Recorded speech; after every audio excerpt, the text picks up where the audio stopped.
કાપોદ્રામાં 17 વર્ષીય સગીરની હત્યાનો મામલો। નશેડીએ નશો કરવા માટે મૃતક સગીર પાસે પૈસા માંગ્યા, પરંતુ તેની પાસે માત્ર 10 જ રૂપિયા હોવાથી તેને આપવાનો ઇનકાર કર્યો। નશેડીએ સગીરને ચપ્પુના ઘા ઝીકી દીધા। આરોપી પ્રભુની પોલીસે ધરપકડ કરી। હત્યારાને ફાંસીની સજાની માંગ સાથે મૃતકના પરિવારે પોલીસ મથકનો ઘેરાવ કર્યો। શું નામ તમારું? ગીતાબેન। ગીતાબેન, શું ઘટના બની હતી? બની આ બે ભાઈ કારખાની બેન ભાઈ આવતા હતા, છોકરી આગળ વહી ગઈ ની થોડોક વાયા રહી ગયો અને આમથી ઓલી મોટી શેરીમાં કોકને સરી મારીને આવ્યો અને આ છોકરો વસમાં આવ્યો ને એને પસાડીને મારવા મીડ્યા।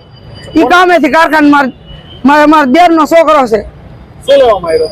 એટલે ઈ આમથી બીજાથી ધમાલ કરીને આવ્યો ને દાઈમાં એને મારવા મીડ્યો સાહેબ। ઈ તો હાલ્યો તો કામે બેન ભાઈ હાલતા હતા કારખાન 8 વાગે એને મારવા મીડ્યો અને અહીંયા 24 કલાક ઈ શેરીમાં બેહી રહી। બેનું દીકરી નીરાય ના હોય, કોઈને ક્યાંય જવાય નહીં, અહીંયા બેહી રહી અને કઈ મારવાનું કઈ કારણ ખરું? શું લેવા? અરે છોકરો કોઈ બોલે સાહેબ તમે એને બોલાય હોય તો તમને રોવા મળે એવો છોકરો છે।